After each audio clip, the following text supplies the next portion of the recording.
Let's place ourselves in the love and presence of God. In the name of the Father, and of the Son, and the Holy Spirit. Amen. Let us pray. Eternal Parent God, Creator of all things, source of every good and perfect gift, you made us and you sustain us. We depend on you. We praise you, O God, for the gift of life. We thank you for making us able to think about life, meaning and purposes. And most especially, dear Lord, we do glorify you for the love you have created in us. We also give you thanks, dear God, for calling Lorna and Nadil to be joined to one another in love.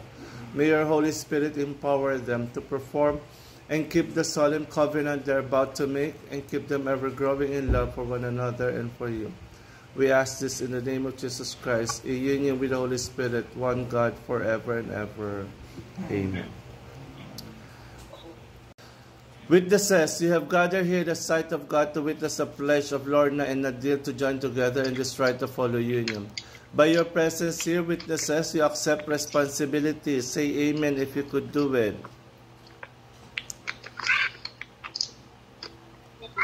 Amen. For helping them and encouraging in the relationship, say amen. Amen. You are called to rejoice with them in their happiness, say amen. Amen. Amen. To help them when they have in trouble, amen. Amen. To remember them regularly in your prayers, amen. Amen. And in all things offer love and support as a community and family. Can you do this for them? Amen. Okay. Thank you. Pwede nyo nang i-mute ulit yung ano ninyo. Now, ito naman ang couple. I'll start with Nadil. Nadil, knowing of no reason why you may not be united with Lorna, do you find within you a special love for her that convinces you that you want to spend the rest of your lives together? I do. Do you also find within yourself the courage and conviction to resist the many deaths by which love can die? I do. Are you willing to love her in her unique fullness and to take the risk and to accept the vulnerability of that love again and again and again? I do. Okay. Lorna, knowing of no reason why you may not be united with Naz, do you find within you a special love for her that convinces you that you want to spend the rest of your lives together? I do, Father. Do you also find within yourself the courage and conviction to resist the many deaths by which love can die? I do, Father. Are you willing to love her in her unique fullness and to take the risk and to accept the vulnerability of that love again and again and again? I do, Father. Okay. Una sa lahat, gusto ko magpasalamat kay Father at sa mga witness na nandito ngayon sa kasal namin. Thanks God dahil dumating ka sa buhay ko na akala ko hindi na ako magmamahal muli, pero dumating ka at ito tayo ngayon, pinag-iisang dibdib. 3 months pa lang tayo, Han, pero ito na tayo nauwi sa kasalan na akala ko hanggang pangarap lang. Salamat dahil binigyan mo ako ng second chance na tanggapin mo ulit dahil sa puso mo. At sorry dahil nasaktan kita nung unang dito ko sa'yo.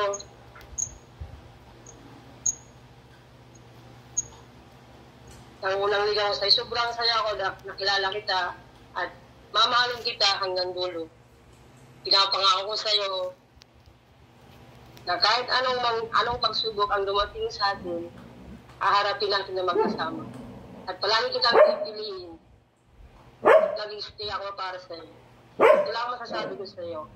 Naasahan mo na ikaw lang ang mamahalin ko hanggang dulo. Mamahalin kita ng buo at ng mga anak natin. Aalagaan ko kayo hanggang dulo. I love you. Oh, how sweet. Honestly, salamat kapag God na binigay ka sa akin at nupad mo yung birthday ko. Itong birthday ko na September 5, sinabay mo sa wedding. Thank you so much. Naiyak mo na ako. Kahit isa unang kilala natin, nagloko ka na, pero binigyan kita ng chance.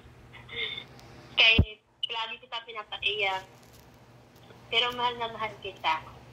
Han, itong sabi sa'yo, simula sa araw na to, asawa mo na ako, at napangako ko sa'yo, mamahalin kita habang buhay, at magpakailanman. Hirap man sa ginhawa, magkasama tayo forever, at sa mga anak ko.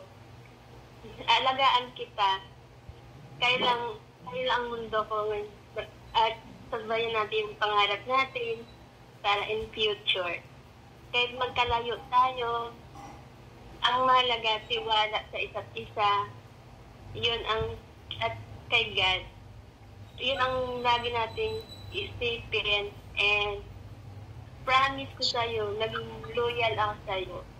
Ito lang masabi ko sa naiyak na, mahal na mahal kita, Han. Thank you so much sa accept sa akin, sa mga anak ko. Okay, that was lovely.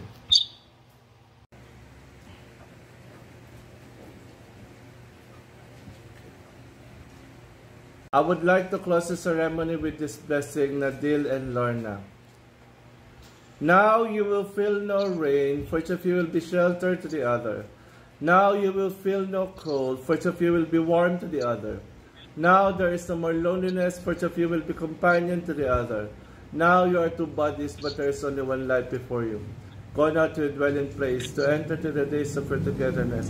And may your days be good and long upon the earth, in the name of the Father, and of the Son, and of the Holy Spirit. Amen and amen. Pronouncement: by the power vested in me by the LGBTQ Church in the Philippines, I now pronounce you partners in life. You may now virtually kiss each other. Wow. Gusto ka na lang daw. Flying kiss.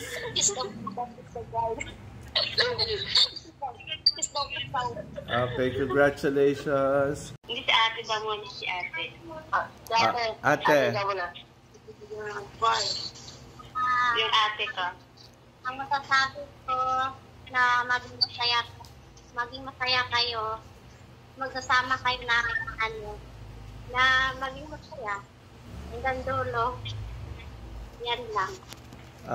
Thank you po. Thank you. Maria. Ano ate? Stay strong sa inyo. Mag-aawit namin pero hindi ko yung maghihiwalan. And good luck and God bless. Congratulations. Thank you. So, Bok. Ayan, Bok. Ate, congratulations both of you. Sana kayo na talaga. Bok, ayan ha, ingatan mo na si Ate Sweet. Bago na. Dapat ang baguhin. Pagtulungan nyo lahat, anong problema, dapat sabay kayo. Pareho kayong nagsusumikap para umunlad para basta nandito lang kami para sa inyo. God bless. Congrats, Bok. Congrats, Ate. Thank you. Sana stay strong sa inyo. Sana laban pa kayo sa isa't isa. Sana makita namin yung yung mukha mo at hindi yung noo mo lang. Dahil yung mukha mo lang. Stay strong sa inyo. Sana huwag kayo mag-away lagi. Ate, makita yung noo. Thank you, Dong. Nahiya siya. Nahiya nga. Oo nga, nahiya. Thank you. Okay.